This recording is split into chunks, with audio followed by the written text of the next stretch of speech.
ባቢሎን እኮ ህመምተኛ እኮ ነው። ህክምና እኮ ነው የሚያስፈልገው። ቶታሊ እኮ በሽተኛ እኮ ነው እሱ። እኔ የሚገርመኝ ጩኸትና ግርግር ለኔ ለምን ሼር ታደርጋለሁ? ሙሉ ሪከርዱን ሰምቼዋለሁኝ እና ምን ይፈጠር? ባቢሎን በራሱ ማንነት የለውም።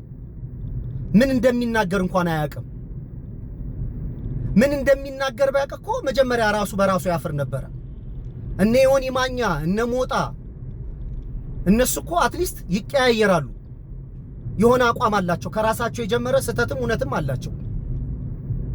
አሁን እኔ በባቢሎን ብደገፍም ብሰደብም እኮ ሁለቱም አንድ እኮ ነው እንዴ? ባቢሎን እኮ ለሁሉም ሰው አንድ አይነት ቋንቋ፣ አንድ አይነት ስድብ፣ አንድ አይነት መገለጫ የሚገልጥ ልጅ ነው። ቋንቋ እንኳን አይቀያይርም። ምን አሉ እዚህ በፊት ወደኛ ሰሜን አካባቢ አሁን ወደ ደብረ ሲና ደብረ ብርሃን አይታችሁ ከሆነ አስለቃሽ የሚባሉ አሉ፣ እየተከፈላቸው የሚያስለቅሱ።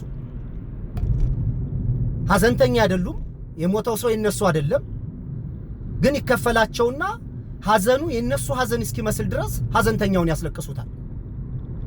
ባቢሎን ማለት እንደዛ ነው። የለውም፣ በራሱ ማንነት የለውም። ሃይማኖተኛ አይደለም፣ ምንም ነገር አይደለም፣ መምህርም አይደለም፣ ምን እንደሆነ አይታወቅም። ስለማይመለከተው ነገር እየመጣ ይፈትፍታል። በጣም የሚያሳዝነኝ ፓርት 100% የሚሳደበውን ስድብ የሚመርቁት አሉ። ፈጣሪ አንተን ስለሰጠን ምናምን ምናምን ይላሉ። እንዲህ በባቢሎን ስድብ የሚቆም ፈጣሪ እኮ በራሱ እኮ ጤነኛ አይደለም እንጂ አሁን ባቢሎን ቢሰድበኝ ቢመርቀኝ ምን ልዩነት አለው? ግን ለሁሉም ሰው እንዴት አንድ አይነት ቋንቋ ይጠቀማል? እኔ ዳውንሎድ አድርጌ ይዤዋለሁኝ። አስፈላጊ ከሆነ ፖስትላችኋለሁኝ ወይም እሱ የተናገረውን ሪፖስት አደርግላችኋለሁ። ይሄ የሴተኛ ዳሪ ባህሪ ታውቃላችሁ? የሚናገረው ቋንቋ በጣም ጸያፍ ነው። ግን አንድ ነገር ልንገራችሁ። አንደኛ እኔ በውትድርና የሚገኝን መስዋዕትነት እንዴት ታራክሳለህ? የአገርህ መንግስት ወታደር ይፈልጋል። በመጀመሪያ ደረጃ የማታውቀው ነገር ካለ ወታደር ነበርኩኝ። ስለ ወታደር ባንታ አይነት አፍ አይከፈትም። ወታደር ክብር ያለው ሰው ነው። ህይወቱን ለሰው እየሰጠ ሌላውን ሰው የሚያኖር ነው። ትልቅ መስዋዕትነት ነው የወታደር መስዋዕትነት። ለአገርህ ሂደህ ተሰዋ ትላለህ እንዴ? በምን እድሌ?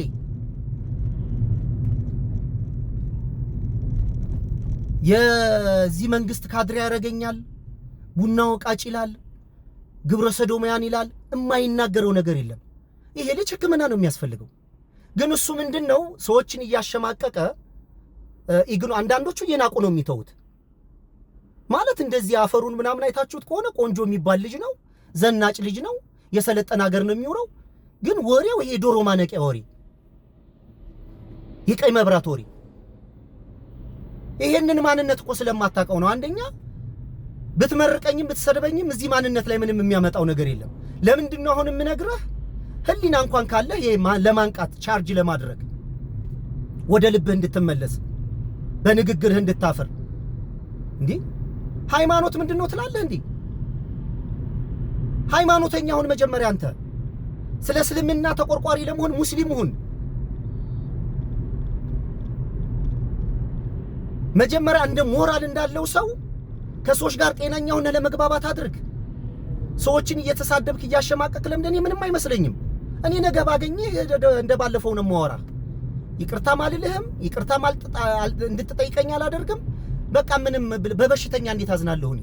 ከዚህም በፊት እኮ ምንም ያልመሰለኝ ስላንተ ስለማስብ እኮ ነው እንጂ የሆነ ስታርት ሲደረግ የሚቀባጥረው ለሁሉ ሰው አንድ አይነት ቋንቋ፣ ለሁሉም ደንቆሮ ደደ ምናምን። አሁን ህመምተኛ ነህ አንተ። በራስህ ማንነት የለህም። የሚሰራህን ነገር አታውቅም። እኔ አፍራለሁ ስላንተ። አንተን እንደ ጤነኛ ቆጥረው በአንተ መደገፋቸውንና አንተ በመሳደብ የነሱን ስሜት እንዴት እንደሚደሰቱ ሳይ አፍራለሁ በጣም። እነዛን ሰዎች ሃይማኖተኛ አድርጎ ለመቁጠር እኔን ደግፈኝ ቢሆን ብታወራው ነግረህ ነበር። እኔ እንዴት ደግፈኝ አልፈልግም። እኔ እንደውም በዚሁ ቀጥል፣ በቃ ዝም ብለህ እየተሳደብክ ቀጥል። እኔ ላስተምርም አላልኩም እንዴ? እኔ እኮ ጥበበኛ ነኝ። አንተ ማስተማር ምናምን ትላለህ። በጣም ጥበበኛ ሰው እኮ ነኝ እኔ። ምድሪቱ ላይ ካለ ከማንኛውም ሰው ጋር መወያየት የሚችል አቅም ያለኝ ሰው እኮ ነኝ። እኔ ካንተ በላይ እዚህ ቲክቶክ ላይ የሚሰድበኝ ሰው የለም። ማህበራዊ ሚዲያ ላይ ሽኔ ወጥቼ አንተ ልትቆይ እዚህ ማህበራዊ ሚዲያ ላይ ያሉ እኔ እኮ ከራሴ የጀመረ ችግር አለኝ፣ እውነት አለኝ። ድፍረቴ ብልግና አይደለም። አስባለሁ፣ አእምሮዬ ይሰራል። አለቀላቂ አይደለሁም። ለማንም አልጠርጥም። ጥቅም አይገዛኝም። ክብሬን ሁሉ ጥዬ አንተ የምትለውን ክብር ሰዎችን ለማንቃት ተግቼ እሰራለሁ። እዚህ ማህበራዊ ሚዲያ ላይ እኮ ደፍሬ እኮ ማወራ ሰው ነኝ። ደፍሬ ማወራው እንዳንተ ዝም ብዬ እከሌን ነካችሁ ምናምን ብዬ እንትን ለሌላ አንተ የእስልምና ጋሻና ጦር አይደለም። እስልምና ባንተ አይደገፍም። ዝም ብለው ለሌላ ሰው ስለምትሰድብላቸው ምናምን ይደግፉሃል እንጂ እንዴ የመጀመሪያ እኮ አንተን ነበር መቃወም የነበረባቸው። እነሱ ከሌላ ሰው ጋር ንጽጽር ከማድረጋቸው ሌላ ሰው ጋር ከመወያየታቸው ከመነጋገራቸው በፊት ባቢሎን እኛን ወክለህ ምንም ነገር እንዳትናገር፣ እስልምናችን እንዳታሰድብ፣ ከደገፍከን በሌላ መንገድ ደግፈን እንጂ አንተ ጋር በክብር እያወሩ እንዴት ከሌላው ሰው ጋር በክብር ማውራት በስራ ስርዓት ማውራት እንዴት ያቀታቸዋል? እንዴ ያንተን ስድብ እነሱ ከደገፉ አንተ ባትሳደብም የነሱ ምላስ አንተ ነህ ማለት ነው። እኔ ግልጽ ነው የምናገረው። እንዴ አንተ እንዴት ከወይኒ ማኛና ከሞጣ የወረደ ማንነት እንዴት ይኖርሃል? ንቁ ነኝ አራዳ ልጅ ነኝ ምናምን ትልል እንዴ? ሐሳብ አምናለሁ ትላል ነበር እንዴ? ዝም ብለህ እንዴት ተዝረከረካለህ? ማን ይንገርህ? አሁን ይሄ እንዳንተ እየተሳደብኩ ምናምን መስሎ አይደለም። ህክምና እያደረኩልህ እኔ ከልቤ ነው የምነግርህ። ወንድሜ ነህ። የፈለክ ነገር ብትናገር አንተን በጠላጥነት ልቆጥርህ አልችልም። እንደዛ አይደለሁም እኔ። ደነዛ አእምሮ የለኝም። የሰለጠነ ማይንድ ያለኝ ሰው ነኝ። በጣም የተሻገርኩ ሰው ነኝ እኔ። ማንንም ከማንም አላሳንስም፣ ማንንም አላበልጥም። በተፈጠርክበትና በተወለድክበት ማንነትህ ሰው ነህ፣ ወንድ ነህ። አሁን ላይ ቁጭ ብሎ እያሰቃየህ ክፉ ማንነት አለ። ከማንነትህ አውጥቶ በውጭ እያዝረከረከ ያለው ወደ ልብህ እንድትመለስ ጥረት እያደረኩልህ ነው። በእውነት ነው የምልህ ባቢሎን፣ ኢትዮጵያ ውስጥ ከመጣህ በአካል አግኘኝ። ብዙ ማታውቃቸው ነገሮች አሉ። አስተካክዬ ጠርቤ ሰው አደርግሃለሁ። ዋና ዓላማዬ አንተን ወንድሜን ገንዘብ ማድረግ ስለሆነ እንዴ አሁን አንተን ሰምቶ እንዴት አንተ ራስ ምን አይነት ህሊና ብትጥል ነው እንዴ? ወንድ አደርጋለሁ ብለህ ትናገራለህ፣ እለጠልጥሃለሁ ትላለህ። ታዲያ አሁን አንተ ጤነኛ ነህ? እንደገና ደግሞ ቡሽቲ ብለህ ትሳደባለህ። እንደገና ቂጥህን ምናምን እላለሁ ትላለህ። አታፍርም ትንሽ? ኢትዮጵያዊነት ባህሪ እንዴት አይኖርህም? ተው ሃይማኖት ምናምን ተው። አንተ መጀመሪያ ሃይማኖተኛ ሁን እንዴ። እንኳን ሙስሊም አልሆንክ የበለጠ ነበር የምቃጠለው እኔ። ሌላው ስለ ሃይማኖት አንተ ምንም አታውቅም።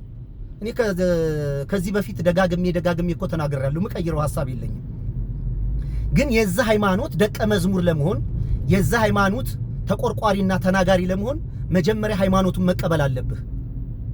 ከሃይማኖቱ ውጭ ማን ነው አንተ ማን ወኪል አደረገ? መጀመሪያ አንተ ዳን፣ እስልምናን ተቀበል። በአላህ አንድነትና በረሱል ነብይነት እመን። እግር ኳስ አይደለም ሃይማኖት ይሄ። አንተ ነህ ሃይማኖትን አዝረክርከ ያስከው።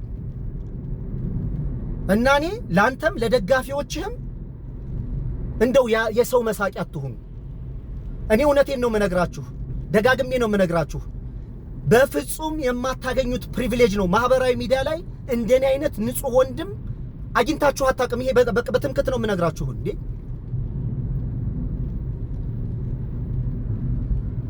ዑመርን እስልምና አጥናንተ ዑመር እስልምና እንዴት እንደተቀበለ የሰለመ ቀን እኮ ነው ሐሳብ ሼር ያደረገው።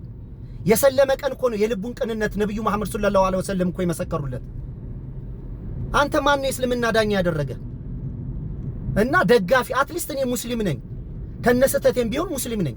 መጀመሪያ ስለማንተ እና ለማንኛውም እኔ ምንም ቂም የለኝም። ላይቭ ገባለሁ፣ አወራሃለሁ፣ ችግር የለብኝም። በቃ እንደ ልብህ እንደውም እዛው ፊት ለፊት በቪዲዮ ያየኝ ትሰድበኛለህ። መልካም ይሁንልህ፣ ወደ ልብህ ተመለስ። ደጋግመህ አስብበት አለቃ። ዝም ብለህ አትጃጃል፣ ጊዜህን አትቀልድ። የሰለጠነ ሀገር ነው ያለው። ለብዙዎች ትምህርትን መሆን ትችላለህ። እንደዛ ይሻልሃል።